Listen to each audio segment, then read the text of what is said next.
नमस्कार दोस्तों, perfect success point में आपका हार्दिक स्वागत है। आइए आज अगला क्लास यानी जियोग्राफी के क्लास 11 में आपका हार्दिक स्वागत है। आज हम लोग अगले पार्ट की तरफ बढ़ते हैं और सारे ग्रह के बारे में हम लोगों ने अच्छे से पढ़ लिया है। ठीक है, उम्मीद है कि आप अच्छे से रिवीजन भी कर लिए होंगे। हर बार की तरह एक बार रिवीजन ज़रूर करते हैं, बहुत जल्दी रिवीजन करेंगे ताकि जो बच्चे पढ़े हैं उनका एक बार रिकॉल हो जाए।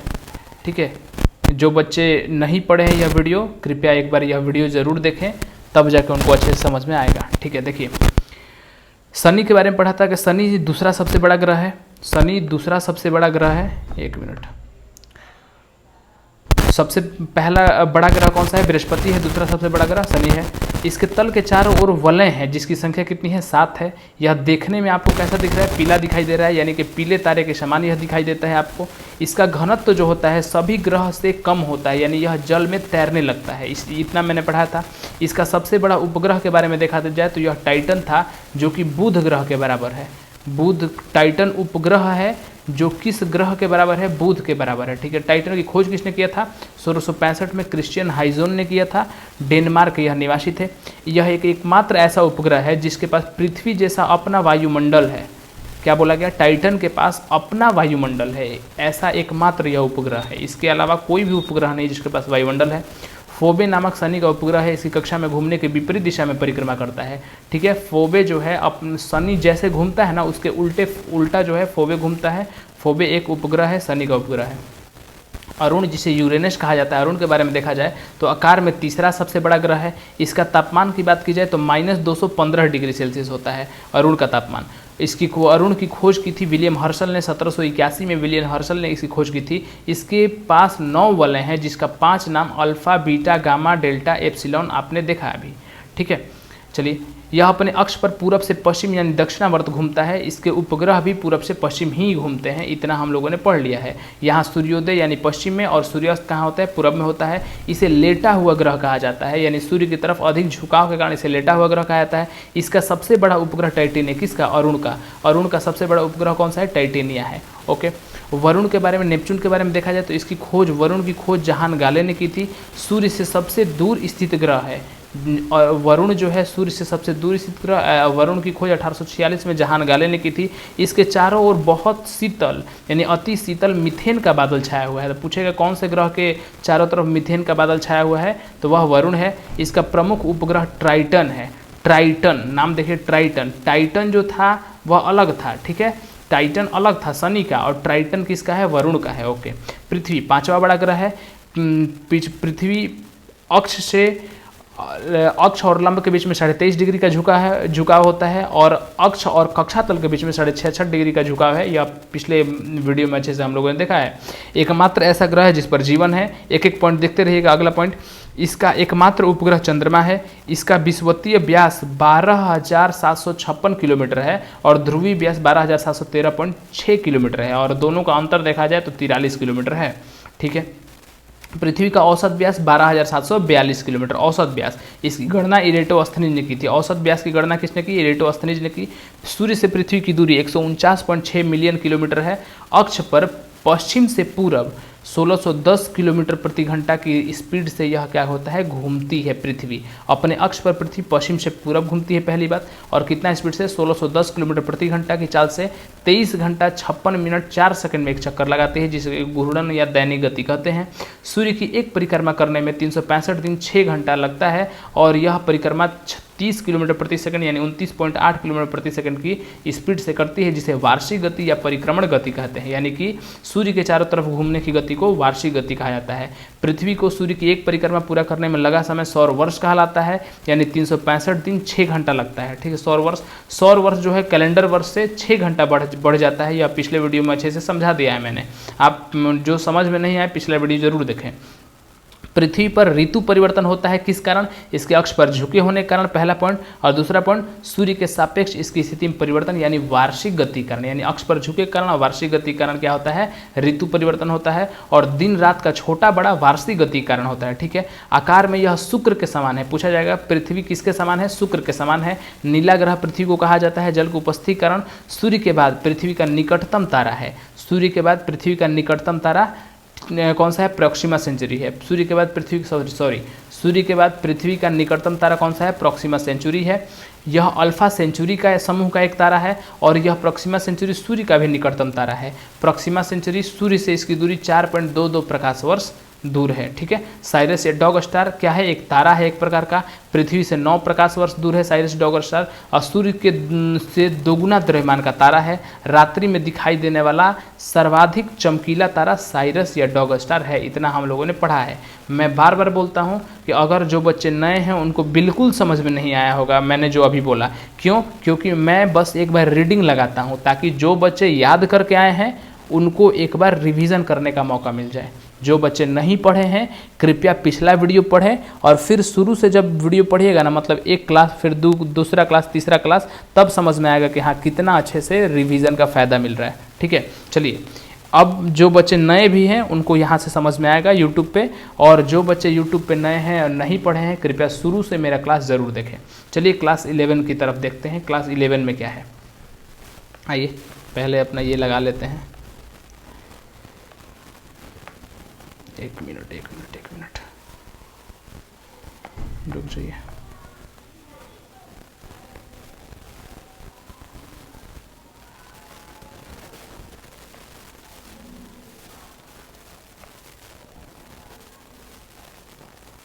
अगर आपको मेरा पढ़ाया हुआ चीज़ कुछ भी समझ में आता है तो कृपया लाइक करके, शेयर करके और कमेंट करके, कमेंट तो ज़रूर से ज़रूर करें ताकि पता तो चले कि मेरा पढ़ाया हुआ आपको कितना समझ में आ रहा है।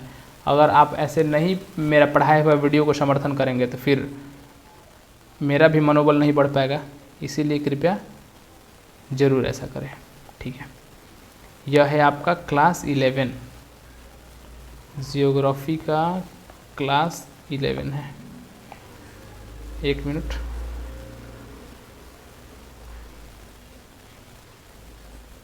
क्लास 11। चलिए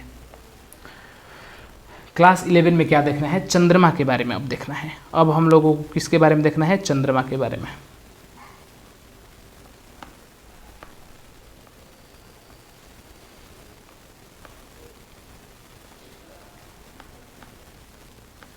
चंद्रमा यानी कि मून के बारे में, जो कि आप लोगों ने पढ़ा है पृथ्वी का यह एकमात्र उपग्रह है।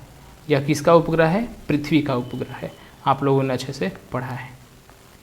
देखिए इसके बारे में, चंद्रमा की सतह, सबसे पहले जाना जाए कि चंद्रमा के बारे में जो आप पढ़ रहे हैं तो चंद्रमा की सतह और उसके अंदर की स्थिति का अध्ययन करने वाला विज्ञान क्या कहलाता है। यानी क्या मैंने बोला, चंद्रमा की सतह, मैं जो लिखूंगा फिर आपको समझाऊंगा। ठीक है।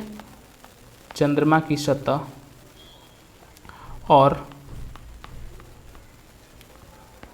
चंद्रमा की सतह और उसकी आंतरिक स्थिति यानी अंदर की स्थिति, सतह के बारे में और अंदर की स्थिति के बारे में, आंतरिक स्थिति का अध्ययन करने वाला विज्ञान जो होता है, का अध्ययन करने वाला विज्ञान क्या कहलाता है, सेलेनोलॉजी कहलाता है। आप बोलेंगे कि सर यह क्या पढ़ा रहे हैं। देखिए जो एग्ज़ाम में आपका आएगा वह तो पढ़ाना एकदम ज़रूरी है। पूछ देगा कि सेलेनोलॉजी क्या है, तो आपको मालूम रहना चाहिए कि सेलेनोलॉजी भाई ये रियल में है क्या। इतना तो आपको मालूम रहना चाहिए ना कि सेलेनोलॉजी क्या है। तो इसे कहा जाता है सेलेनोलॉजी,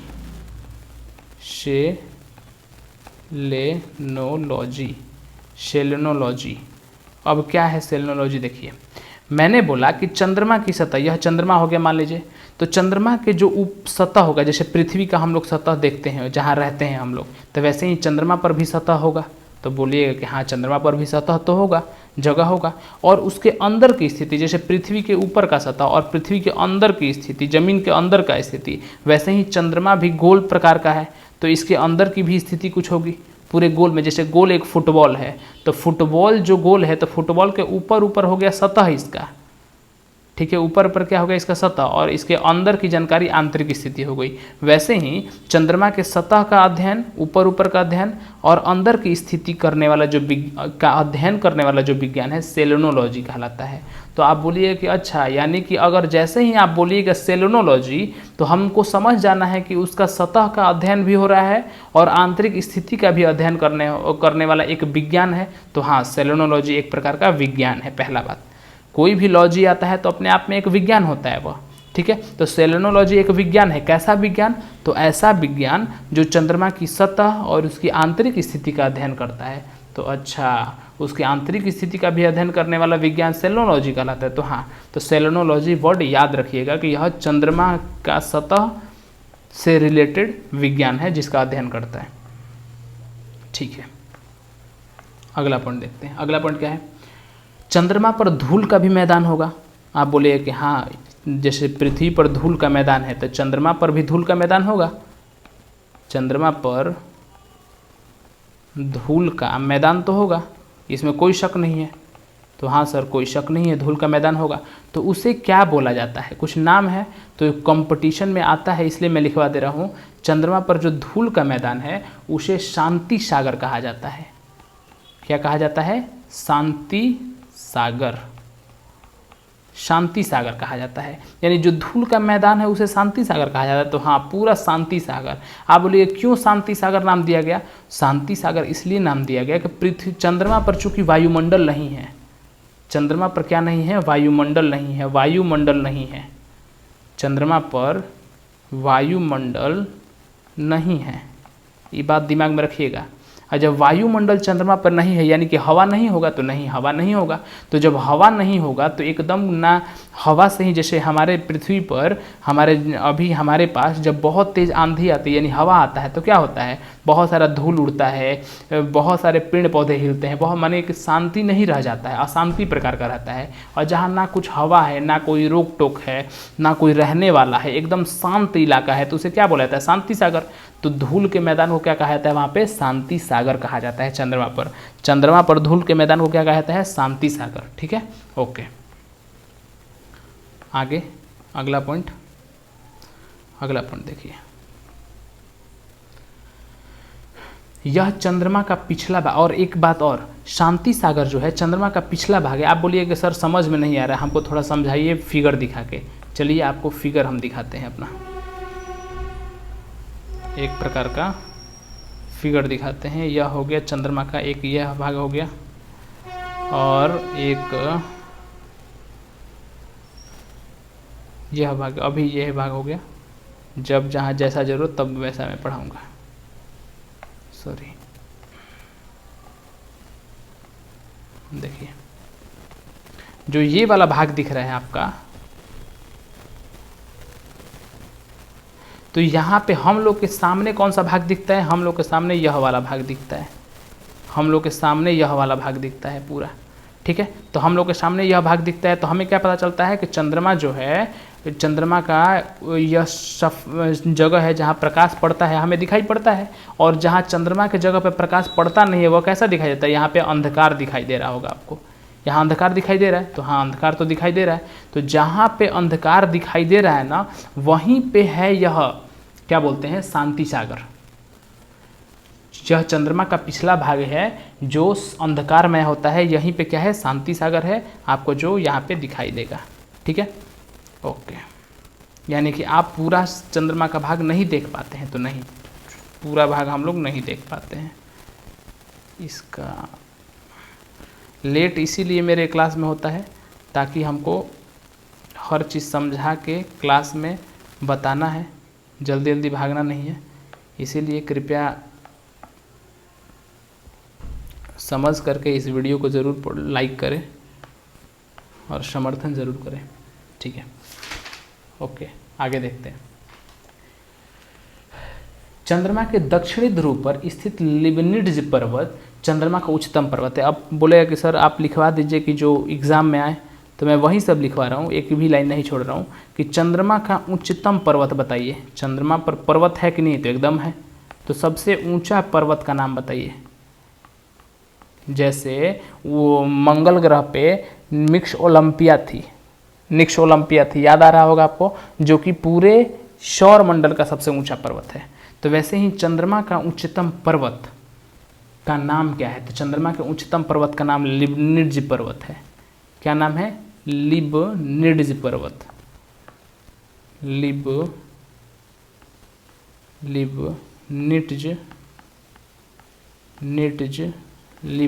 पर्वत। तो अच्छा, चंद्रमा का यह सबसे ऊंचा पर्वत है लिबनिट्ज पर्वत, तो हाँ सबसे ऊंचा पर्वत है। अगर बोल दिया जाए कि चंद्रमा का ऊंचा पर्वत लिबनिट्ज पर्वत है, तो बताइए लिबनिट्ज पर्वत कौन से ध्रुव पे है? उत्तरी ध्रुव पे है कि दक्षिणी ध्रुव पे है? तो लिबनिट्ज जो पर्वत है यह कहाँ है? दक्षिणी ध्रुव पे है। कहाँ है यह पर्वत? दक्षिणी ध्रुव पे है। दक्षिणी ध्रुव पर लिबनिट्ज पर्वत कहाँ है? दक्षिणी ध्रुव पर स्थित है। ठीक है, ओके। अभी तक हम लोगों ने क्या पढ़ा कि चंद्रमा की सतह और उसके आंतरिक स्थिति का अध्ययन करने वाला जो विज्ञान होता है उसे सेलेनोलॉजी कहते हैं। चंद्रमा पर धूल का मैदान है जिसे शांति सागर कहा जाता है। चंद्रमा पर एक वर्ड मैंने लिखा है कि वायुमंडल नहीं है, यह बात ध्यान दीजिएगा। ठीक है, चंद्रमा का उच्चतम पर्वत लिबनिट्ज पर्वत है जो कि दक्षिणी ध्रुव पे है। इतना हम लोगों ने अच्छे से पढ़ा है। धीरे धीरे आगे बढ़ते हैं। अब आप बोलिए कि लिबनिट्ज पर्वत की सर ऊंचाई भी बता दीजिए ताकि एग्जाम में आए तो कोई प्रॉब्लम ना हो। तो लिबनिट्ज पर्वत की जो ऊंचाई है, इसकी ऊंचाई है 35,000 फीट। तो बोलिए कि सर मीटर में बता दीजिए। 10,668 मीटर। ठीक है, 10,668 मीटर इसकी ऊंचाई है, या कितना बोल सकते हैं? 35,000 फीट। 35,000, कोई भी एग्जाम में आ जाए तो आपको याद रहना चाहिए। फीट में दे दे तो आपको याद रहना चाहिए कि फीट कितना है, मीटर में दे दे तो मीटर याद रहना चाहिए मीटर कितना है। ठीक है, तो लिबनिट्ज पर्वत यानी 10,668 मीटर।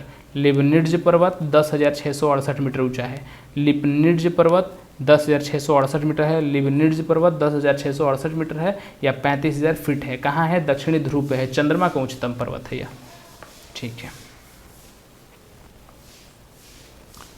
अगला पॉइंट, चंद्रमा को जीवाश्म ग्रह कहा जाता है।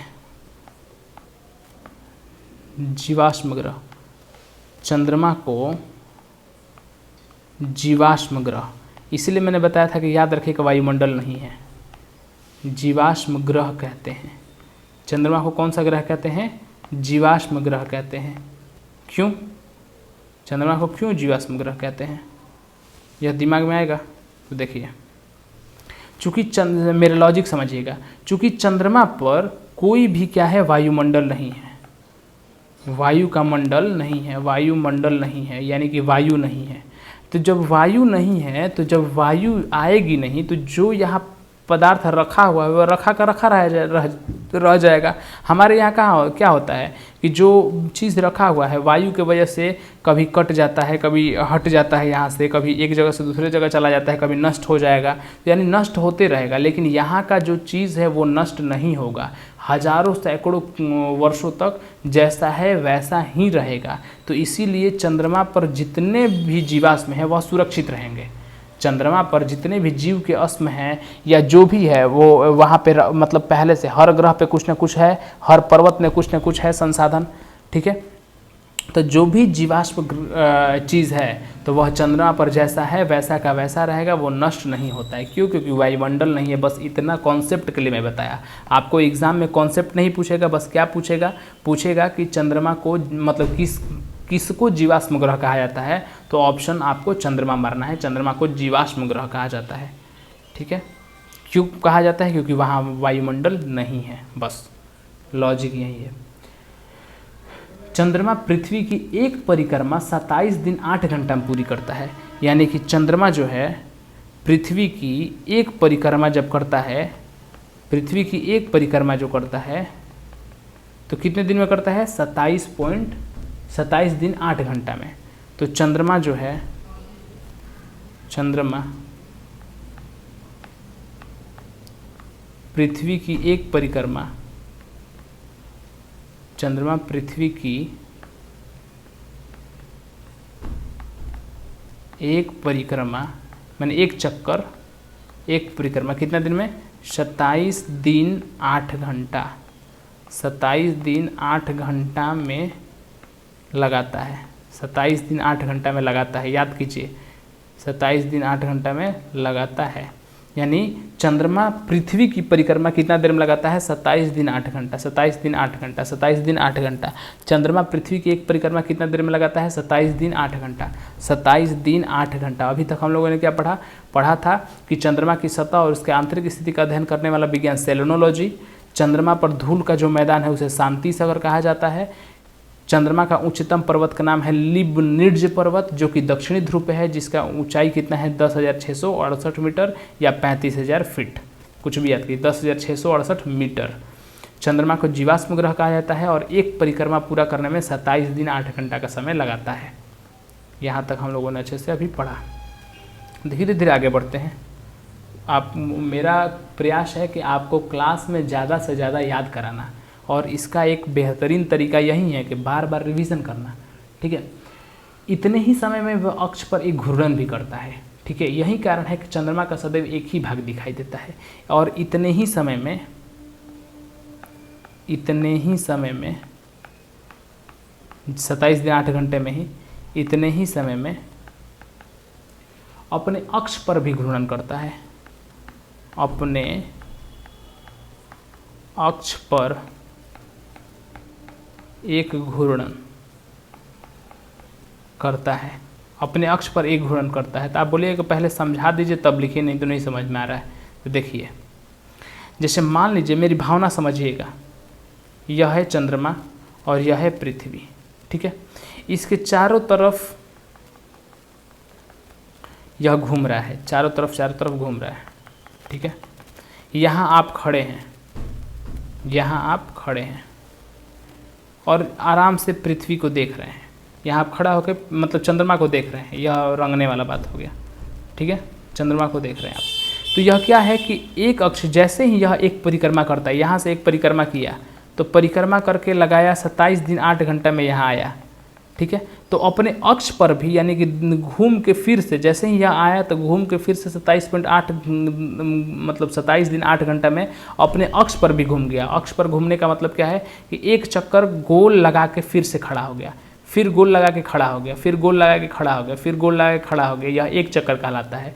ठीक है, अपने अक्ष पर एक बार पुनः घूम जाना। तो यह अपने अक्ष पे भी घूम रहा है धीरे धीरे। मेरा हाथ नहीं दिख रहा है, अब ऑनलाइन बच्चे समझ सकते हैं। यहाँ पे धीरे धीरे करके घूम रहा है और आप जो है इसको देखते जा रहे हैं। यह घूमते भी जा रहे हैं, आप इसको देखते भी जा रहे हैं। तो वह ऐसे ही घूमेगा जैसे आपका चेहरा है। जैसे आप यहाँ हैं तो इसका शकल यहाँ रहेगा, यह घूम रहा है। आप यहाँ हैं तो आप इसका शकल यहाँ रहेगा चंद्रमा का। आप अगर यहाँ हैं तो इसका चंद्रमा का शकल यहाँ रहेगा। आप अगर यहाँ हैं तो चंद्रमा का शकल यहाँ रहेगा। यानी अक्ष पे घूम भी रहा है और उतना ही दिन में, यह क्या करता है, पृथ्वी का एक चक्कर भी लगा लेता है। लॉजिक यही है। इसी के वजह से हर बार आपको बस यही सिरा जो मैंने रंगा हुआ है वही सिरा बस दिखाई देता है, इसका पीछे वाला सिरा नहीं दिखाई देता। मुझे पता है आपको 100% समझ में नहीं आया है, कोई बात नहीं। इतना नहीं भी समझ में आया तो कोई बात नहीं है। बस इतना बात याद रखिए कि बस आप सिर्फ और सिर्फ एक हिस्सा समझ पाएंगे, मतलब एक हिस्सा बस देख पाएंगे। हमेशा चंद्रमा का आप हमेशा एक हिस्सा देख पाते हैं। इसका कारण क्या है कि जितने समय में यह पृथ्वी का चक्कर लगाती है उतने ही समय में अपने अक्ष पर भी घूम लेती है, इतने ही समय में अपने अक्ष पर भी एक घूर्णन पूरा कर लेती है। कोई क्वेश्चन पूछेगा क्यों होता है ऐसा, कि पृथ्वी की एक परिक्रमा जितना दिन में लगाती है उतने ही दिन में यह क्या करती है, अपने अक्ष पर भी एक घूर्णन कर लेता है चंद्रमा। ठीक है, इसी के वजह से क्या होता है कि आप सदैव एक भाग बस देख पाते हैं और इसका पीछे वाला भाग नहीं देख पाते हैं आप। जो इसका उजला वाला सफ़ेद ये भाग मैंने बनाया है, ऐसा भाग है नहीं, मैंने बनाया है जानबूझ, क्योंकि पिछला कैसा हो जाएगा, पिछला अंधकार हो जाएगा। क्योंकि हमेशा आपको यही चीज़ दिखाई देगा, सूर्य का प्रकाश भी जहाँ पड़ रहा है वहीं होगा, तो इसका पिछला भाग आपको नहीं दिखाई देता है, यानी कि जो अंधकारमय होता है आपके लिए। ठीक है, चलिए देखिए क्या होता है कि जब सामने वाले बच्चे में इस ऐसे पढ़ाने में थोड़ा डिफ़िकल्ट हो जाता है समझाना। सामने होता है तो कोई बॉल लेके आपको घुमाते घुमाते समझा सकते थे, यहाँ पे वैसे नहीं समझा पाएंगे हम। तो ये ऐसे ही थोड़ा कुछ कुछ समझने का खुद से भी प्रयास कीजिएगा। चलिए, जितना एग्ज़ाम में आता है उतना मैंने लिखवा दिया है। तो आप बोलिएगा कि ठीक है, आपने तो बताया कि हमेशा एक ही भाग हम लोग देख पाते हैं, हमेशा यही भाग देख पाते हैं। यह जो भाग है जो देख पाते हैं, कितना भाग है? तो पूरे चंद्रमा का, यह जो पूरा चंद्रमा है इसका 57% है। कितना है? 57%। यानी पूरे चंद्रमा का बस हम 57% देख पाते हैं। तो हाँ, तो चंद्रमा का 57% भाग हम देख पाते हैं। कितना भाग? 57% भाग हम देख पाते हैं। 57% भाग देख पाते हैं, और बाकी जो भाग बच गया 43% वह आप नहीं देख पाते हैं। तो 57% बस देख पाते हैं। ठीक है, ओके। चंद्रमा का अक्ष तल पृथ्वी के अक्ष तल के साथ इतना डिग्री का कोण बनाता है, यानी 58.48 का कोण बनाता है। यह भी क्वेश्चन लिख लीजिए, क्वेश्चन डायरेक्ट आ जाएगा कि चंद्रमा का अक्ष तल, बताइए चंद्रमा का अक्ष तल पृथ्वी के अक्ष तल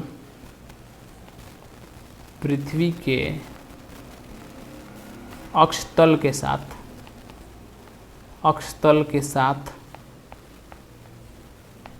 चंद्रमा का अक्ष तल पृथ्वी के अक्ष तल के साथ कितना डिग्री का कोण बनाता है?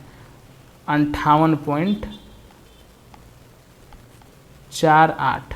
58 डिग्री 58.48 58.48 डिग्री का कोण बनाता है। ठीक है, तो डायरेक्ट इसको याद रखना है। पूछा डायरेक्ट जब भी पूछेगा कि दोनों का अक्ष तल अपना अपना होगा, तो चंद्रमा का जो अक्ष तल है, तो हाँ चंद्रमा का जो अक्ष तल है, उसके बाद तो चंद्रमा का जो अक्ष तल है पृथ्वी के अक्ष तल के साथ कितना कोण बनाएगा? तो 58.48 डिग्री। चंद्रमा का अक्ष तल पृथ्वी के अक्ष तल के साथ कितना कोण बनाता है? 58.48 डिग्री। इसको याद कर लीजिए, चंद्रमा का अक्ष तल पृथ्वी के अक्ष तल के साथ 58.48 डिग्री। फिर समय आ गया पूरा रिवीजन करने का। चंद्रमा की सतह और उसकी आंतरिक स्थिति का अध्ययन करने वाला विज्ञान सेलेनोलॉजी कहलाता है। चंद्रमा पर धूल का मैदान है, उसे शांति सागर कहा जाता है। ठीक है, चंद्रमा का उच्चतम पर्वत का नाम है लिबनिट्ज पर्वत उच्चतम पर्वत का नाम है, जो कि दक्षिणी ध्रुव पे है। इसकी ऊंचाई कितनी है? 10,668 मीटर या 35,000 फीट कह सकते हैं। लिबनिट्ज पर्वत की ऊंचाई 10,668 या 35,000 फीट। चंद्रमा को कौन सा ग्रह कहा जाता है? जीवाश्म ग्रह कह दिया जाता है। चंद्रमा को जीवाश्म ग्रह कहा जाता है, यानी कि एक जीवाश्म ग्रह की तरह चंद्रमा रहता है। ठीक है, जीवाश्म ग्रह चंद्रमा को कहा जाता है। चंद्रमा पृथ्वी की एक परिक्रमा 27 दिन 8 घंटा में पूरा करता है। इतने ही समय में अपने अक्ष पर एक घूर्णन भी पूरा कर लेता है। इसी के वजह से हम इसका बस 57% भाग ही देख पाते हैं। ठीक है, चंद्रमा का कितना भाग देखते हैं? 57%। और चंद्रमा का अक्ष तल पृथ्वी के अक्ष तल के साथ कितना कोण बनाता है? 58.48 डिग्री। 58.48 डिग्री 58.48 डिग्री का कोण बनाता है। चंद्रमा का अक्ष तल पृथ्वी के अक्ष तल के साथ 58.48 डिग्री का कोण बनाता है। चंद्रमा पृथ्वी के अक्ष के लगभग समानांतर है। अगर बोला जाएगा कि चंद्रमा जो है पृथ्वी के अक्ष के समानांतर है, पृथ्वी के अक्ष के समानांतर है, यानी कि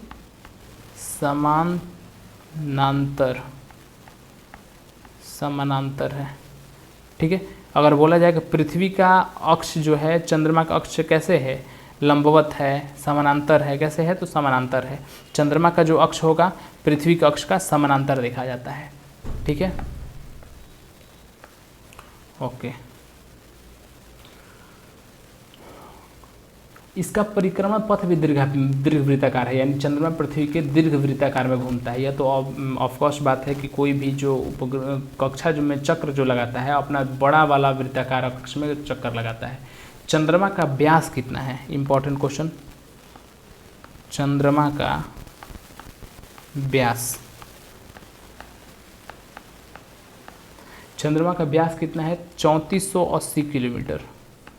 जैसे पृथ्वी का व्यास था, आपको याद होगा 12,742 औसत व्यास था पृथ्वी का, तो वैसे ही चंद्रमा का व्यास है 3480 किलोमीटर। चंद्रमा का व्यास कितना है? 3480 किलोमीटर।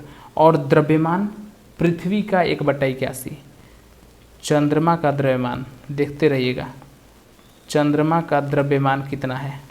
क्वेश्चन पूछेगा चंद्रमा का द्रव्यमान कितना है, तो जो पृथ्वी का द्रव्यमान है ना, तो हाँ ठीक है, पृथ्वी का द्रव्यमान का, तो जो भी पृथ्वी का द्रव्यमान होगा, तो अरे आगे तो बताइए, तो पृथ्वी का द्रव्यमान का 1/81 गुना है। मतलब पृथ्वी का द्रव्यमान में 81 से जब भाग दीजिएगा ना, तो चंद्रमा का द्रव्यमान आएगा। अच्छा, तो मतलब पृथ्वी के द्रव्यमान में 81 से भाग देंगे तब चंद्रमा का द्रव्यमान आएगा। तो हाँ, तो पूछा जाएगा, क्वेश्चन कैसे आएगा? पूछा जाएगा कि चंद्रमा का द्रव्यमान पृथ्वी के द्रव्यमान का कितना गुना होता है? 1/81 गुना। चंद्रमा का द्रव्यमान पृथ्वी के द्रव्यमान का कितना भाग है? 81वां भाग है। तो भाग पूछेगा तो नीचे वाला आंसर बोलना है 81वां भाग है, और गुना पूछेगा तो 1/81 गुना। ठीक है, भाग पूछेगा तो 81वां भाग है, और गुना पूछेगा तो 1/81 गुना है। समझ में आ गया? ऐसे ध्यान में रखिए कि चंद्रमा का द्रव्यमान निकालना है तो पृथ्वी का द्रव्यमान में 81 से भाग दे दीजिए, निकल जाएगा। और इसका व्यास कितना है? 3480 किलोमीटर।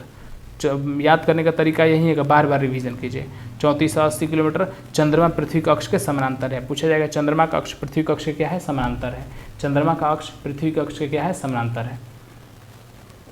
चंद्रमा जो है पृथ्वी के अक्ष के लगभग समानांतर है। ओके, चंद्रमा का अक्षतल पृथ्वी के अक्षतल के साथ कितना कोण बनाता है? 58.48 डिग्री का कोण बनाता है। 58.48 डिग्री का हम कितना परसेंट भाग देख पाते हैं? 57% भाग बस चंद्रमा का देख पाते हैं। 3480 किलोमीटर इसका व्यास है। चंद्रमा का व्यास 3480 किलोमीटर है। चंद्रमा और पृथ्वी के बीच की औसत दूरी कितनी है? यानी चंद्रमा और पृथ्वी के बीच की दूरी कितनी है, कहने का मतलब यही है। तो चंद्रमा और पृथ्वी के बीच की औसत दूरी, चंद्रमा पृथ्वी के बीच के, चंद्रमा पृथ्वी के बीच की औसत दूरी,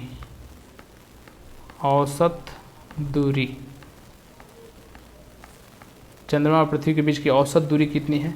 तो औसत दूरी जो है, चंद्रमा और पृथ्वी की औसत दूरी जो है, औसत दूरी वह 3,84,365 किलोमीटर, 3,84,365 किलोमीटर औसत दूरी चंद्रमा और पृथ्वी के। चंद्रमा और पृथ्वी के बीच की औसत दूरी 3,84,365, 3,84,365, 3,84,365, 3,84,365, 3,84,365। और चंद्रमा का व्यास कितना होता है? 3480 किलोमीटर। देखिए चंद्रमा का व्यास कितना है? 3480 किलोमीटर। ठीक है, और चंद्रमा और पृथ्वी के बीच की दूरी 3,84,365 किलोमीटर है। सूर्य के संदर्भ में अगर सूर्य से तुलना किया जाए, सूर्य के संदर्भ में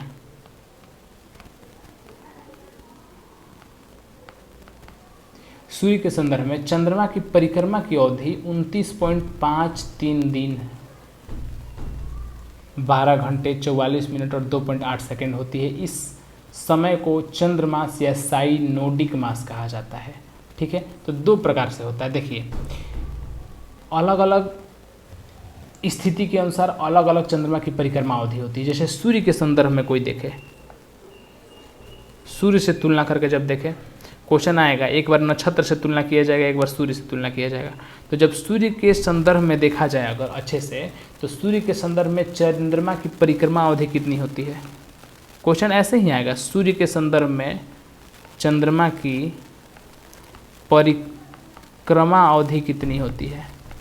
चंद्रमा की परिक्रमा अवधि, सूर्य के संदर्भ में चंद्रमा की परिक्रमा अवधि कितनी होती है?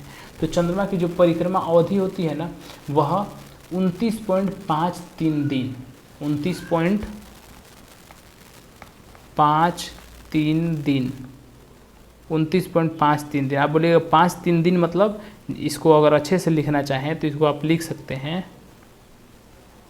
क्या लिख सकते हैं?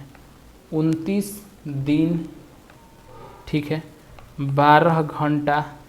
अच्छा, 29 दिन के बाद 12 घंटा रटना है, तो हाँ 44 मिनट अच्छा मिनट भी 44 मिनट, और सेकेंड तो 2.8 सेकेंड, 2.8 सेकेंड। इसको ही बोल दिया गया 29.53 दिन। ठीक है, 29 दिन 12 घंटा 44 मिनट 2.8 सेकेंड, 29 दिन 12 घंटा 44 मिनट 2.8 सेकेंड, इतना समय लगता है चंद्रमा की परिक्रमा अवधि सूर्य के संदर्भ में। ठीक है, तो सूर्य के संदर्भ में अगर देखा जाए कि चंद्रमा की परिक्रमा अवधि कितनी लगती है, तो 29 दिन 12 घंटा 44 मिनट 2.8 सेकंड होती है। इस समय को चंद्रमास या साइनोडिक मास कहा जाता है। इसको क्या बोला जाता है? चंद्रमास। क्वेश्चन बस इतना ही आता है कि इसे क्या बोला जाता है? चंद्रमास। पूछा जाएगा चंद्रमास कितना होता है, कितना दिन का होता है, तो चंद्रमास इसे कहा जाता है या साइनोडिक मास, साइनोडिक मास। देखिए, जहाँ अच्छे समझाने वाला आएगा मैं उसको आपको समझाऊंगा, और जहाँ मुझे लगेगा कि बस आपको यहाँ रटवा के काम हो जाएगा वहाँ पे मैं उतना ही एफर्ट लगाऊंगा। क्योंकि पहले से आप मेरा वीडियो देखिए, शुरू से जब मेरा वीडियो देखिएगा अपना, तो ज़्यादा बच्चे इसीलिए नाराज़ हैं कि यह वीडियो बहुत ज़्यादा खींच रहे हैं। मैं यह नहीं बोल रहा हूँ कि मैं वीडियो शॉर्टकट कर रहा हूँ, एक भी लाइन मैं नहीं छोड़ रहा हूँ, लेकिन जहाँ मुझे लगेगा कि बस याद कराने से आपका एक भी क्वेश्चन नहीं छूटेगा वहाँ मैं याद कराऊंगा समझाते हुए, और जहाँ लगेगा एकदम डिटेल से समझाना है और वहाँ एकदम ज़रूरत है समझाने की, वहाँ डिटेल से भी समझाऊंगा। तो अगर मैं कहीं आपको बोल रहा हूँ याद करने के लिए, तो चुपचाप उसे याद कर लीजिए आप। ठीक है, तो सूर्य के संदर्भ में चंद्रमा की परिक्रमा अवधि 29.53 दिन होती है, जिसे चंद्रमास या साइनोडिक मास कहा जाता है, जिसे चंद्रमास या साइनोडिक मास कहा जाता है। ठीक है, वहीं अगर चंद्रमा की परिक्रमा अवधि नक्षत्र के स्थिति में देखा जाए, तो यह नक्षत्र समय के दृष्टिकोण से, नक्षत्र समय के दृष्टिकोण से, समय के दृष्टिकोण से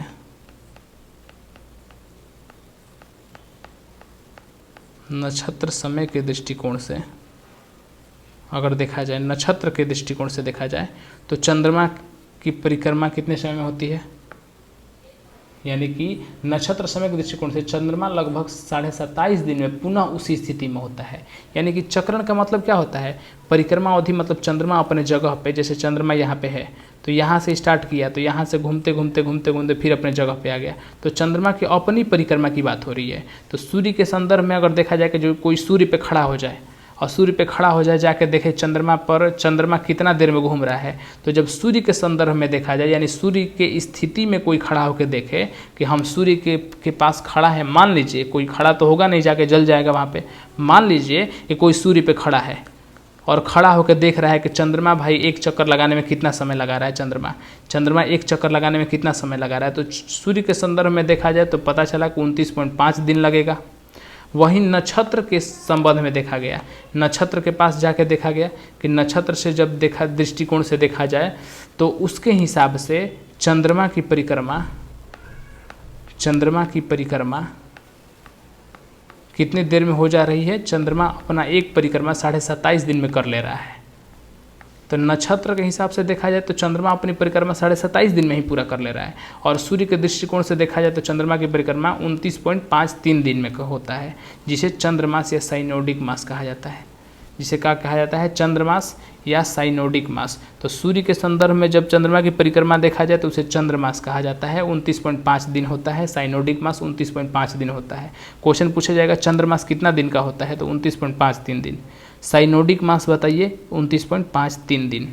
ठीक है, चंद्रमास या साइनोडिक मास क्या है? तो सूर्य के संदर्भ में जब चंद्रमा की परिक्रमा अवधि की बात की जाती है तो उसे चंद्रमास या साइनोडिक मास कहा जाता है। और जब नक्षत्र के दृष्टिकोण, नक्षत्र समय के दृष्टिकोण से चंद्रमा की परिक्रमा अवधि की बात की जाए तो कितने दिन में? 27.5 दिन में। ओके, पूरा कर लेता है। अब आप बोलिए कि इसको भी सर लिखवा दीजिए, जैसे यहाँ पे आपने लिखवाया था 29 दिन 12 घंटा 44 मिनट 2.8 सेकेंड, 29 दिन 12 घंटा 44 मिनट 2.8 सेकेंड, जैसे यह लिखवाया था यह भी लिखवा दीजिए। तो देखिए 27.5 दिन है, इसको 27 दिन 7 घंटा 43 मिनट 11.6 सेकेंड बोल सकते हैं। यानी कि आप 27 दिन, क्या मैंने बोला आप लिख लीजिए, 27 दिन 7 घंटे 43 मिनट 7 घंटे 43 मिनट 7 घंटे 43 मिनट 11.6 सेकेंड, 11.6 सेकेंड। ठीक है, तो इतना लगता है। इसको आप याद मत कीजिएगा, बार बार पढ़िएगा, बार बार पढ़िएगा। याद क्या करना है, 27.5 दिन। इसको बार बार पढ़िएगा। 27.5 का मतलब हम क्या लिखें कि 27 दिन के बाद आधा दिन का मतलब क्या हुआ, आधा दिन का मतलब 12 घंटा से कम, यानी 7 घंटा 43 मिनट 11.6 सेकेंड, इसको मिला के आधा कह दिया गया। लगभग में 27.5 दिन। ओरिजिनल क्या हुआ, 27 दिन 7 घंटा 43 मिनट 11.6 सेकेंड लगता है। लगभग में कह दिया गया कि 27.5 दिन लगा। ठीक है, नक्षत्र के हिसाब से। ओके, तो इसे क्या बोला जाएगा, तो नक्षत्र के हिसाब से जब देखा जाएगा तो चंद्रमा की परिक्रमा को बोला जाता है नक्षत्र मास। तो इसे क्या बोला जाता है, नक्षत्र मास। नक्षत्र के हिसाब से नक्षत्र मास, ठीक है, और सूर्य के हिसाब से चंद्रमास। आगे बढ़ते हैं। अब एक और चीज़ है, याद करने वाला है, बस यह याद करने से मतलब रखिएगा, क्योंकि छोड़ना भी तो नहीं है। ज्वार उठने के लिए, अगर कोई भी ज्वार उठेगा, जैसे समुद्र में देखते हैं बड़ा बड़ा लहर उठता है, ठीक है, तो ज्वार उठने के लिए, वैसा उठने के लिए, ज्वार उठने के लिए अपेक्षित सौर और चंद्रमा की शक्ति कितना होना चाहिए। जैसे अपेक्षित सौर एवं चंद्रमा की शक्ति का अनुपात, चंद्रमा की शक्ति, चंद्रमा की शक्ति का अनुपात कितना होना चाहिए। यानी क्या बोलिए का मतलब, जैसे कहने का मतलब, मान लीजिए यह पानी है, नॉर्मली भाषा में समझाऊँ तो इसको दो आदमी खींच रहा है, एक सूर्य एक चंद्रमा, एक सूर्य मान लीजिए एक चंद्रमा, ठीक है, तो अपना अपना पावर लगा रहे हैं, इसको अपना पावर से खींच रहे हैं ऊपर की तरफ पानी को, और चंद्रमा अपना पावर से ऊपर की तरफ खींच रहा है, तब क्या होगा, लहर आएगा, ऐसा माना जाता है। ठीक है, अपना अपना पावर से ये लोग खींच रहे हैं इसको, इसलिए क्या आएगा, लहर आएगा। तो ज्वार उठने के लिए जो अपेक्षित है, यानी कि सौर और चंद्रमा, किसका किसका बोल रहा है, सौर और चंद्रमा की शक्ति का अनुपात कितना होता है, कितना कितना शक्ति लगाता है। तो शक्ति का अनुपात जो होता है 11.7 होता है, यानी कि सौर का 11 और चंद्रमा का कितना होता है, 7, 11.5, सॉरी 7 नहीं 5, गलती से लिख दिया 7, 5, 11.5, 11.5, 11.5।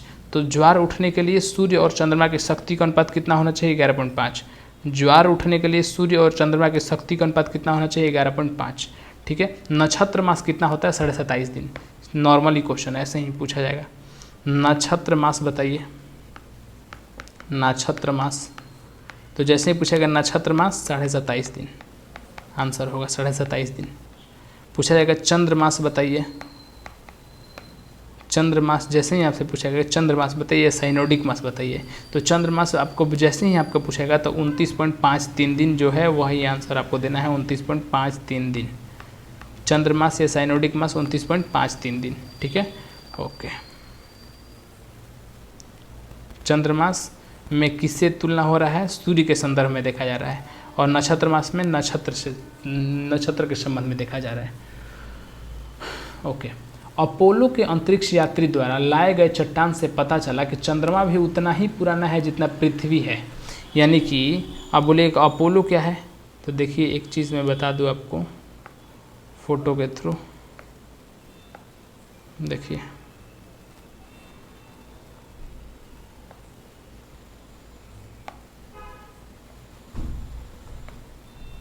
यह अपोलो के वैज्ञानिक है। अपोलो के वैज्ञानिक मतलब सबसे पहले चंद्रमा पर नील आर्मस्ट्रॉन्ग गया था, आपको मालूम है, आपको अच्छे से मालूम है चंद्रमा पर कदम रखने वाला कौन है, नील आर्मस्ट्रॉन्ग है। तो नील आर्मस्ट्रॉन्ग का जो टीम गया था ना, जो ऊपर चंद्रमा पर टीम गया था, वह टीम का नाम था अपोलो 11। समझ में आ गया, वह अपोलो 11 कहलाया। तो वहीं अपोलो के जो वैज्ञानिक गए थे ऊपर, नील आर्मस्ट्रॉन्ग का जो टीम गया था ऊपर, तो उन्होंने क्या बताया, उन्होंने वहाँ से मिट्टी लाया, अपोलो की टीम। या क्यों नहीं जा रहा ऊपर, देखिए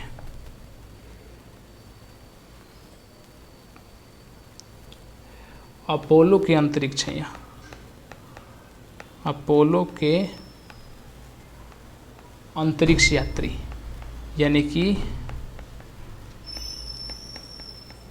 जो नील आर्मस्ट्रॉन्ग की टीम थी। तो अपोलो के अंतरिक्ष यात्री जो थे वह क्या लाए वहाँ से, वह वहाँ से लाए मिट्टी लेके आए, और मिट्टी से लेके चंद्रमा का मिट्टी लेके आए, और मिट्टी से पता लगाया, यानी चट्टान से पता चला कि चंद्रमा भी बहुत पुराना है।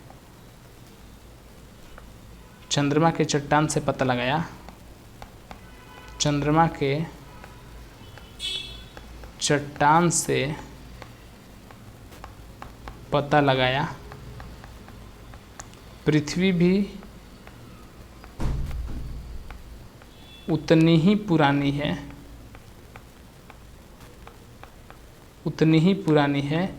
जितना चंद्रमा, यानी चंद्रमा भी उतना ही पुराना है जितना पृथ्वी, वही मैंने उल्टा लिख दिया, जितना चंद्रमा। यानी कि चंद्रमा के चट्टान से पता चला कि पृथ्वी भी उतनी ही पुरानी जितना चंद्रमा, यानी कि अगर चंद्रमा का उम्र जितना हो रहा है उतना ही उम्र कितना का हो, किसका हो रहा है, पृथ्वी का हो रहा है। यह अपोलो के अंतरिक्ष यात्रियों ने पता लगाया। अब मैं बार बार बोल रहा हूँ कि अपोलो 11 इनका टीम का नाम था, वहीं इसमें नील आर्मस्ट्रॉन्ग गए थे। ठीक है, तो वो अंतरिक्ष यात्री के बारे में बोल रहा है। ओके, यानी कितना पुराना है, 460 करोड़ वर्ष पुराना। पृथ्वी कितनी पुरानी है, 460 करोड़ वर्ष पृथ्वी पुरानी है, तो उतना ही चंद्रमा भी 460 करोड़ वर्ष पुराना है। ओके, इस चट्टान में जो चट्टान लाया गया, चट्टान चंद्रमा से जो चट्टान आया चंद्रमा से, तो चंद्रमा के चट्टान में क्या पाया गया, चंद्रमा के चट्टान में टाइटेनियम अधिक पाया गया। क्या अधिक पाया गया, टाइटेनियम तत्व है, तो टाइटेनियम अधिक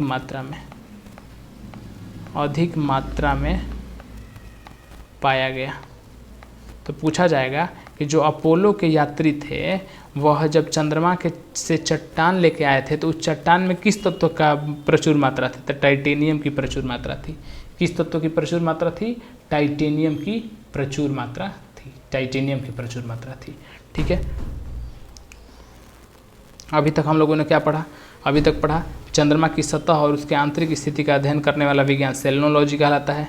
चंद्रमा पर धूल का मैदान है, शांति सागर कहा जाता है। चंद्रमा का अपना उच्चतम पर्वत है जिसे लीपनिड्ज पर्वत कहता है, दक्षिणी ध्रुव पर है, 10,668 मीटर इसकी ऊंचाई है, यानी कि 35,000 फीट।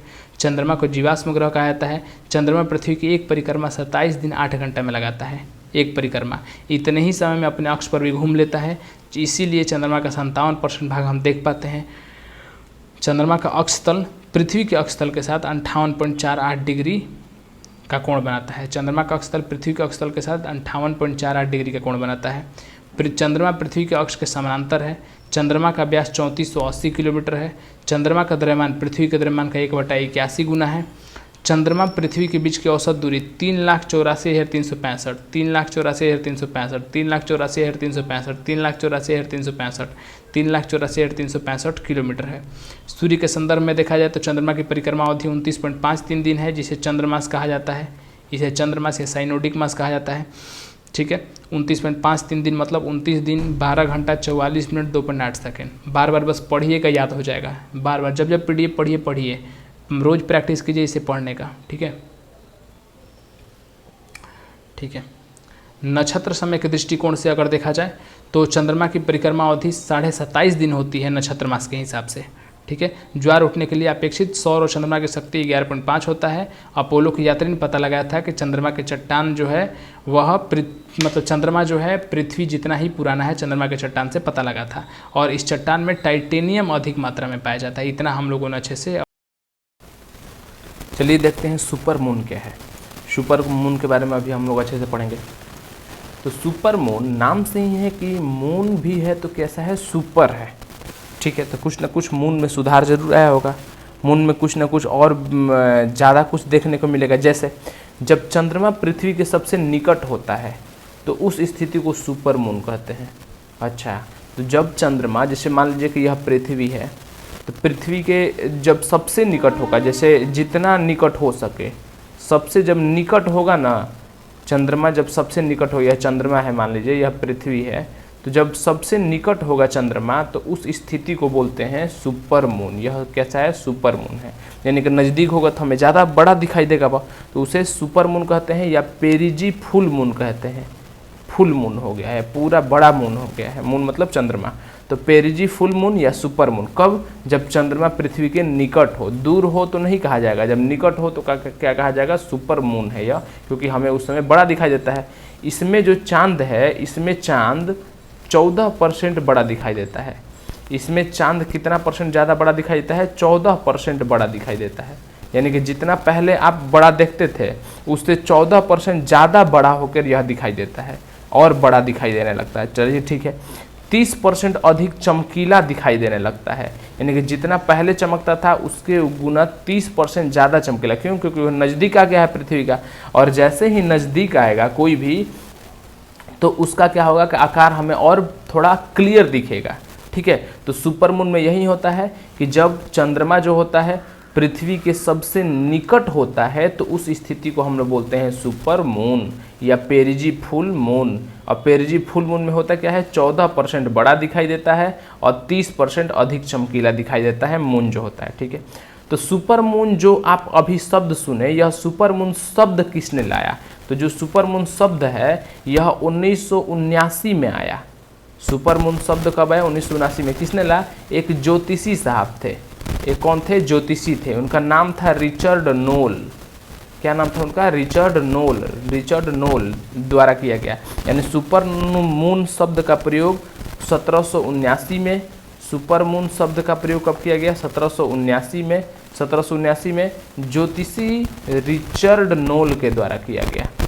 सुपर मून शब्द का प्रयोग 1779 में, सॉरी 17 में बोल रहा हूँ, ओहो 1979।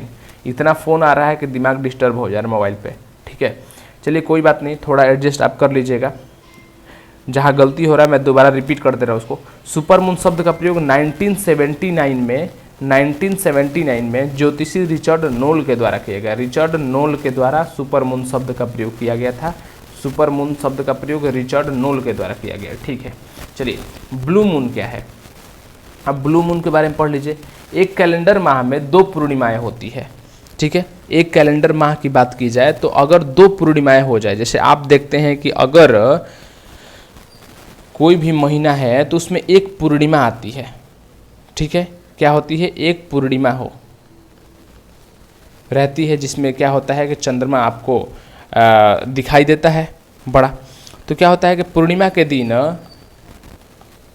अगर मान लीजिए कि एक महीना में ऐसा, एक कैलेंडर माह में, यानी एक माह में, बात सीधे समझिए, एक माह में अगर 2 पूर्णिमाएं आ जाए, एक पूर्णिमा मतलब है 2 पूर्णिमा आ जाए, तो दूसरी पूर्णिमा का चांद होगा ना, दूसरी पूर्णिमा वाला, उसे हम ही आप लोग ब्लू मून कहेंगे। अच्छा, यानी कि अगर एक महीना में 2 पूर्णिमा आ जाए, एक डेट को अलग पूर्णिमा, फिर एक डेट को अलग पूर्णिमा, तो यह पहला डेट पूर्णिमा का पड़ा था, यह दूसरा डेट पूर्णिमा का पड़ा, तो दूसरा वाला जो डेट होगा उसे ब्लू मून कहेंगे। तो दूसरा वाला को ब्लू मून कहेंगे। हाँ, तो पहला वाला को ब्लू मून आप नहीं कहेंगे, दूसरे वाले को कहेंगे। अच्छा, यानी एक महीना में अगर 2 पूर्णिमा पड़ेगा तो दूसरे वाले को ब्लू मून कहेंगे, यही ना? तो हाँ, यही बात ठीक है, समझ में आ गया होगा। इसका मुख्य कारण क्या है? तो इसका मुख्य कारण यही है, 2 पूर्णिमा के बीच 31 दिन से कम होना। मतलब एक महीना में पड़ रहा है तो 31 दिन से कम में ही पड़ जा रहा है, क्योंकि एक महीना 31 दिन अधिक से अधिक होता है। एक महीना अधिक से अधिक 31 दिन का ही ना होगा। तो 31 दिन से कभी कोई महीना 30 दिन का होगा, कोई महीना 28 दिन का होगा, अलग बात है। लेकिन जब 2 पूर्णिमा एक महीना में पड़ रहा है तो यानी गारंटी है कि दोनों पूर्णिमा के बीच अंतर जो है 31 दिन का ही है। ठीक है, ओके। तो इसका मुख्य कारण है कि दोनों पूर्णिमा के बीच में 31 दिन से कम हो जाना। ऐसा 2-3 साल में आपको दिखाई देता है, 2-3 साल में ऐसा कभी कभी आपको दिखाई देने लगता है ब्लू मून। ठीक है, ओके। एग्जाम्पल एक सर बता दीजिए। देखिए एग्जाम्पल में देखिएगा तो अगस्त 2012 की बात है। कब की? अगस्त 2012 की बात है। तो 2012 में क्या हुआ था कि एक ही महीना में, मतलब अगस्त महीना में, कौन सा महीना? अगस्त महीना में। तो 2012 में अगस्त लिखा हुआ है यहाँ पे, अगस्त 2012। तो अगस्त 2012 में पहली पूर्णिमा जो पड़ा था वह 2 अगस्त को पड़ा था। देखिए ध्यान से, पहली पूर्णिमा 2 अगस्त को, और उसी महीना में दूसरी पूर्णिमा पड़ गया 31 अगस्त को। यानी देखिए एक ही महीना में 2 को पूर्णिमा पड़ गया, तो दूसरा वाला पूर्णिमा यानी 31 अगस्त वाले को हम लोग बोलेंगे ब्लू मून। समझ में आ गया? ब्लू मून बोलेंगे। यह अगस्त 2012 में पड़ा था।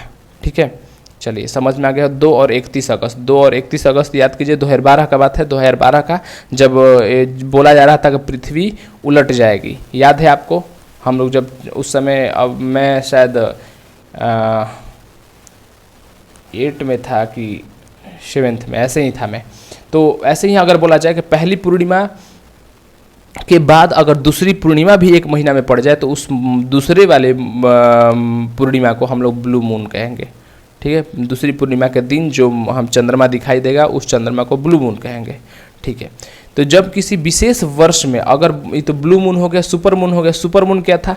सुपर मून था कि अगर जब चंद्रमा पृथ्वी के निकट हो, मेरा बात सुनिएगा, सुपर मून क्या था? जब चंद्रमा पृथ्वी के सबसे निकट हो तो उसे सुपर मून कहेंगे। पेरजी फुल मून, इसमें 14% बड़ा और 30% चमकीला दिखाई देता था। ठीक है, सुपर मून शब्द का प्रयोग रिचर्ड नोल ने किया था 1979 में, 1979 में 1979। ओके 2-3 साल में ऐसा देखने को मिलता है। वैसे ही मतलब ब्लू मून जो है 2-3 साल में देखने को मिलता है। एक कैलेंडर माह में जब 2 पूर्णिमा हो जाए तो दूसरी पूर्णिमा के चांद को ब्लू मून कहा जाता है। इतना आप लोगों ने देख लिया। 2 अगस्त 2012 में देखने को मिला था, एक 2 अगस्त को देखने को मिला, एक 31 अगस्त को पूर्णिमा देखने को मिला। तो कौन सा ब्लू मून कहलाएगा? 31 अगस्त वाला, क्योंकि दूसरा वाला जो पूर्णिमा होता है उसे ब्लू मून कहेंगे, उस दिन के चांद को। तो जब किसी विशेष वर्ष में, जब किसी वर्ष विशेष में, ठीक है, जब किसी वर्ष विशेष यानी कोई साल की बात कर रहा है, ठीक है, 2 या अधिक माह यानी कि कम से कम 2 महीना या 2 महीना से अधिक महीना ब्लू मून के होते हैं। तो क्या मतलब एक महीना में, इसका मतलब क्या हुआ कि एक महीना में मान लीजिए कि 2 पूर्णिमा पड़ गया, अब फिर उसी साल कोई महीना में फिर से 2 पूर्णिमा पड़ गया। क्या मैंने बोला? अगर कोई साल में एक महीना में 2 पूर्णिमा पड़ा, पहला पूर्णिमा दूसरा पूर्णिमा, तो दूसरा पूर्णिमा को आप चंद जो है उसे ब्लू मून कहते हैं। फिर उसी साल के किसी महीने में एक पूर्णिमा पड़ा, फिर दूसरा पूर्णिमा पड़ गया तो उस दिन भी ब्लू मून हो गया। तो इस साल में कम से कम 2 गो ब्लू मून आपको दिखाई दे दिया ना। हर साल कम से कम मान लीजिए कि 1 ब्लू मून दिखाई देता है, लेकिन कभी कभी ऐसा होता है कि एक साल में 2 ब्लू मून भी दिखाई दे देते हैं या 2 से अधिक भी दिखाई देते हैं। उस ईयर को मून ईयर कहते हैं। उस ईयर को क्या कहेंगे? मून ईयर, यानी कि वह ब्लू मून वाला ईयर है, उसमें 2 या 2 से अधिक दिखाई दे दिया तो उसे आप मून ईयर कहेंगे। उसे क्या कहेंगे? Moon year. तो मून ईयर मतलब जब किसी वर्ष विशेष में 2 या अधिक माह ब्लू मून के होने लगते हैं तो उसे मून ईयर कह दिया जाता है। सिंपल सा बात है। अगर आप एग्जाम्पल खोजिएगा कि मून ईयर का सर ये क्या है, साल बता दीजिए, तो वर्ष 2018 जो था मून ईयर था। तो बोलिए कि अच्छा इसमें मतलब कि 2 महीना में ब्लू मून पड़ा था। तो हाँ देखिए, वर्ष 2018 मून ईयर था। 1 जनवरी में आपको ब्लू मून दिख गया और 1 मार्च में भी ब्लू मून दिख गया। ठीक है, इस साल में तो जनवरी में 31 जनवरी को ब्लू मून दिखा था, यानी कि दूसरा वाला पूर्णिमा, और 31 मार्च को ब्लू मून दिखा था। तो दोनों 31 है, लास्ट डेट ही है। ठीक है, तो आपको समझ में आ गया कब? 2018 की बात है, 2018 में मून ईयर था। ओके, अब एक बात किया जाए कि जब मैंने बताया था, अभी फोटो में यहाँ पे देखिए बताया था मैंने कि यहाँ अपोलो 11 के जो यात्री थे वह उतरे थे चंद्रमा पर, और अपोलो के अंतरिक्ष यात्री, और उन्होंने ही क्या किया था, चंद्रमा के चट्टान से पता लगाया था कि पृथ्वी भी उतनी ही पुरानी है, यानी चंद्रमा भी उतना ही पुराना है जितना पृथ्वी पुरानी है। अपोलो के अंतरिक्ष यात्री ही यह पता लगाए थे, जो यह फोटो आपको दिख रहा है। ठीक है, अब यह इसी के बारे में यहाँ पर लिखा हुआ है कि सी ऑफ ट्रैंक्विलिटी, इसमें देखिए ध्यान से, सी ऑफ ट्रैंक्विलिटी चंद्रमा पर वह स्थान है जहां अमेरिका का अंतरिक्ष यान अपोलो 11 उतरा था। तो अपोलो 11 क्या था? एक अंतरिक्ष यान था, एक मतलब टीम जो जा रही थी, जिस गाड़ी में बैठी थी, उस मतलब यान में बैठी थी अंतरिक्ष में जाने के लिए।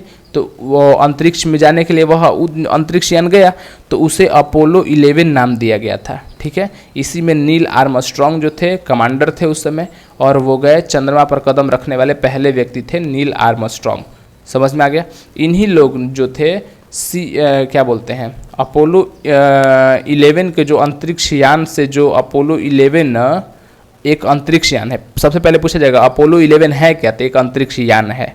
अपोलो 11 में जो बैठने वाले यात्री थे उसे बोला जाएगा अपोलो के अंतरिक्ष यात्री, क्योंकि अपोलो में बैठने वाले यात्री थे तो अपोलो के अंतरिक्ष यात्री बोला जाएगा बैठने वाले को। ठीक है, तो अपोलो 11 कहाँ उतरा था, चंद्रमा पर कहीं ना कहीं उतरा होगा ना। चंद्रमा पर जाके यह गाड़ी जो है अंतरिक्ष यान चंद्रमा पर कहीं उतरा होगा। चंद्रमा पर जाके एक गाड़ी आ रहा है, अंतरिक्ष यान आ रहा है, आके कहीं ना कहीं उतरा होगा। तो जिस स्थान पे उतरा है उस स्थान को नाम क्या दिया गया, तो उस स्थान का नाम दिया गया है सी ऑफ ट्रैंक्विलिटी। क्या दिया गया, sea of tranquillity, sea of tranquillity, sea of tranquillity, sea of tranquillity, sea of tranquillity, sea of tranquillity, sea of tranquillity, sea of tranquillity, sea of tranquillity. चंद्रमा पर वह स्थान है जहां अमेरिका का अंतरिक्ष यान अपोलो 11 उतरा था। इन्हीं अपोलो 11 से जो उतरने वाले यात्री थे ना, वह चंद्रमा से चट्टान लेकर आए थे जहां पर टाइटेनियम अधिक मात्रा में पाया गया था। और उन्होंने बताया था कि जो जितना साल पुराना पृथ्वी है उतनी ही साल पुराना चंद्रमा है। ठीक है, अपोलो के अंतरिक्ष यात्री ने बताया था, नासा ने भेजा था। ठीक है, यह अंतरिक्ष यान किसने भेजा था, नासा ने भेजा था। इतना दिमाग में रखिएगा। चलिए, उम्मीद है आपको समझ में आ रहा होगा। यहाँ पे मैंने एक फ़ोटो ऐड कर दिया है, देखिए पृथ्वी है, यह गोल क्या है, पृथ्वी है और इसके चारों तरफ चंद्रमा है। तो चंद्रमा का स्टेज 1 देखिए, यहाँ पे से चंद्रमा परिक्रमा लगाना स्टार्ट कर रहा है, यहाँ से ऐसे लगाना परिक्रमा स्टार्ट कर रहा है। तो जब तीर देखिएगा, पहले तीर का मुँह कैसे था, तीर का मुंह कैसा था चंद्रमा का, तो तीर का मुंह था आ रहा है, जैसे ही आ रहा है अपने अक्ष पे घूम भी रहा है और घूमते घूमते घूमते घूमते यहाँ आया तो देखिए इसका तीर का मुंह हो गया पृथ्वी की तरफ। यानी कि एक तो पृथ्वी की तरफ घूम रहा है, एक अपने भी अक्ष पर यह घूम रहा है। अपने अक्ष पर घूमने की वजह से देखिए यह यहाँ घूमा, इसका मुंह देखिए पृथ्वी की तरफ हो गया, फिर अपने अक्ष पर घूम रहा है। इमेजिन कीजिए कैसे घूम रहा होगा, और घूमते घूमते अब की पहले तीर पृथ्वी की तरफ हो गया, फिर पृथ्वी की तरफ हो गया। यानी हर बार देखिए, हर बार इसका जो तीर हो रहा है किसके तरफ हो रहा है, पृथ्वी के तरफ ही हो रहा है। यानी कि हर बार हम लोग को इसका कौन सा चेहरा देख पा रहे हैं, हर बार हम लोग इसका यही वाला चेहरा देख पा रहे हैं, इसका यही वाला चेहरा देख पा रहे हैं, हर बार हम लोग इसका यही वाला चेहरा देख पा रहे हैं। ठीक है, तो यानी कि क्यों होता है, क्योंकि जितने समय में यह पृथ्वी का चक्कर लगाती है ना, उतने ही समय में अपने अक्ष पर भी एक बार घूमती है। यानी कि यहाँ से घूमना स्टार्ट की, धीरे धीरे एकदम घूम रही है, गोल घूम रही है, घूमते घूमते यहाँ आई, थोड़ी घूमी होगी, देखिए अपने अक्ष की मैं बात कर रहा हूँ, और गोल है अपने अक्ष पर घूम रहा है, ऐसे घूमी, फिर घूम रहा है, यहाँ पे आया तो आके फिर से अपने दिशा में हो गई। यानी कि अपने अक्ष पर एक बार घूम भी गई और पृथ्वी के चारों ओर भी घूम गई। यह था, इसीलिए हमें चंद्रमा का 57% भी भाग ही हम देख पाते हैं। शुरू से रिवीजन एक बार कर लेते हैं। चंद्रमा की सतह, उसके आंतरिक स्थिति का अध्ययन करने वाला विज्ञान सेलेनोलॉजी कहलाता है। चंद्रमा पर धूल का मैदान है जिसे शांति सागर कहा जाता है।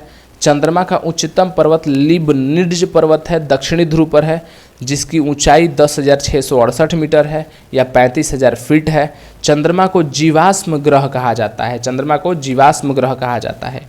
ओके, ठीक है। चंद्रमा पृथ्वी की एक परिक्रमा 27 दिन 8 घंटा में, कितना, 27 दिन 8 घंटा में, और इतने ही समय में अपने अक्ष पर भी घूम लेती है। चंद्रमा पृथ्वी की एक परिक्रमा 27 दिन 8 घंटा में लगाता है और इतने ही समय में अपने एक घूर्णन भी पूरा कर लेती है। चंद्रमा के इसी वजह से, यानी कि जितना समय में वह पृथ्वी का एक चक्कर लगाती है उतना ही समय में अपने अक्ष पर भी घूम जाती है। इसी वजह से चंद्रमा का केवल हम लोग एक ही भाग देख पाते हैं और 57% ही भाग हम लोग देख पाते हैं। ओके, ठीक है। चंद्रमा का अक्ष तल पृथ्वी के अक्ष तल के साथ 58.48 डिग्री का कोण बनाता है। चंद्रमा का अक्ष तल पृथ्वी के अक्ष तल के साथ कितना कोण बनाता है, 58.48 डिग्री का कोण बनाता है।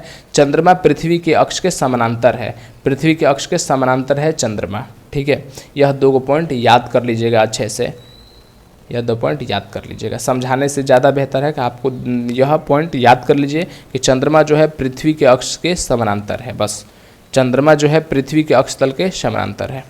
ओके, चंद्रमा का व्यास 3480 किलोमीटर है, चंद्रमा का व्यास 3480 किलोमीटर है। अगला पॉइंट था यह।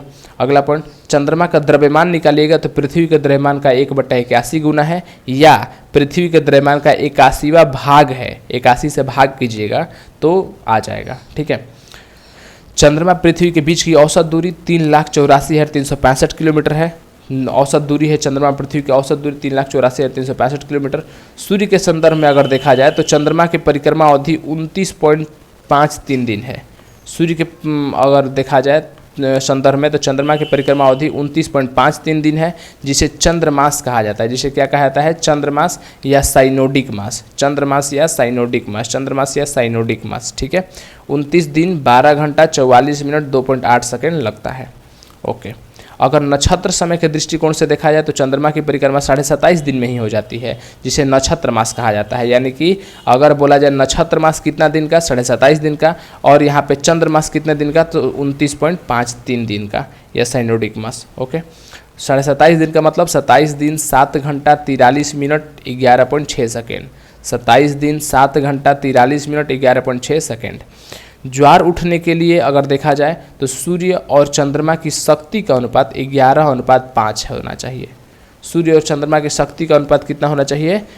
11:5। 11:5। 11:5 सौर्य का 11 और चंद्रमा का कितना होना चाहिए? अनुपात 5। ठीक है, ओके। अपोलो के अंतरिक्ष यात्री जो थे, अपोलो 11 के अंतरिक्ष यात्री जो कि जिन्हें नासा ने भेजा था, वह चंद्रमा के चट्टान से पता लगाया कि टाइटेनियम वहाँ ज़्यादा मात्रा में है। क्या ज़्यादा मात्रा में है? टाइटेनियम वहाँ ज़्यादा मात्रा में है, इन्होंने पता लगाया। और क्या पता लगाया? कि चंद्रमा उतना ही पुराना है जितनी पृथ्वी पुरानी है, यानी कि 460 करोड़ वर्ष पुराना है। चंद्रमा कितना पुराना है? 460 करोड़ वर्ष पुराना है। और इतनी ही पुरानी क्या है? पृथ्वी है हमारी। ठीक है, सुपरमून अभी देखा आपने कि जब चंद्रमा पृथ्वी के सबसे निकट होने लगता है तो उस स्थिति को सुपरमून कहते हैं, या पेरिजी फुल मून। इस स्थिति में होता क्या है? 14% बड़ा दिखाई देता है और 30% अधिक चमकीला दिखाई देता है सूर्य। सुपरमून शब्द प्रयोग 1979 में ज्योतिषी रिचर्ड नॉल ने किया था। रिचर्ड नॉल ने किया था सुपरमून शब्द का प्रयोग, रिचर्ड नॉल ने किया था। ब्लू मून एक कैलेंडर माह में जब 2 पूर्णिमा हो तो दूसरी पूर्णिमा का चांद ब्लू मून कहलाता है। जो दूसरा पूर्णिमा का चांद है उसे कहते हैं, दूसरी पूर्णिमा का चांद को, दूसरी पूर्णिमा का चांद क्या कहलाता है? ब्लू मून कहलाता है। इसका मुख्य कारण क्या है? कि 2 पूर्णिमा के बीच में कितना दिन से कम अंतर होना? 31 दिन से कम अंतर होना। ऐसा 2-3 साल पर होता रहता है। अगस्त 2012 की अगर बात की जाए तो पहली पूर्णिमा 2 अगस्त को पड़ी थी और दूसरी पूर्णिमा 31 अगस्त को। तो 31 अगस्त को जो चांद दिखा उसे हम लोग ब्लू मून कहेंगे, क्योंकि दूसरी पूर्णिमा के चांद को ब्लू मून कहेंगे हम लोग। किसी वर्ष विशेष में जब 2 या 2 से अधिक महीना ब्लू मून का होने लगता है तो उस ईयर को मून ईयर कह दिया जाता है। ठीक है, वर्ष 2018 में मून ईयर दिखा था, यानी कि 1 जनवरी में दिख गया, 1 मार्च में दिख गया। तो जब 2 महीना में ब्लू मून दिख गया तो उसे मून ईयर कह देंगे। 1 जनवरी में 31 जनवरी को ब्लू मून दिखा था और मार्च में 31 मार्च को ब्लू मून दिखा था। ठीक है, सी ऑफ ट्रैंक्विलिटी चंद्रमा पर वह स्थान है जहां अमेरिका का अंतरिक्ष यान अपोलो 11 उतरा था। अपोलो 11 कहाँ उतरा था? सी ऑफ ट्रैंक्विलिटी में, सी ऑफ ट्रैंक्विलिटी में। चलिए, उम्मीद है आप लोग को बहुत अच्छे समझ में आ रहा होगा। अगर वीडियो पसंद आए तो वीडियो को लाइक करें, शेयर करें, सब्सक्राइब करें। अगर बीच बीच में क्या हो रहा है कि मैं लाइव पढ़ाता हूँ, मैं पहले ही बोल दूँ लाइव पढ़ाता हूँ, बीच में किसी का फ़ोन आ जा रहा है, कहीं आवाज़ आ जा रहा है, कोई गेट पे आ जा रहा है, तो दिमाग भटक जा रहा है, जिसके वजह से क्या हो रहा है कभी कभी उतना अच्छे से एक्सप्लेन नहीं हो पा रहा है, फिर मैं उसको दोबारा एक्सप्लेन कर पा रहा हूँ। ठीक है, कभी कभी अगर ऐसा हो रहा है तो समझिएगा मजबूरी कि जब पढ़ाते समय दिमाग भटके तो उस समय आदमी का एक्सप्लेन करने का जो तरीका है थोड़ा सा डाउन हो जाता है। ठीक है, इतना आप समझेंगे मुझे उम्मीद है। और वीडियो पसंद आए तो कमेंट ज़रूर करें कि वीडियो कैसा लगा।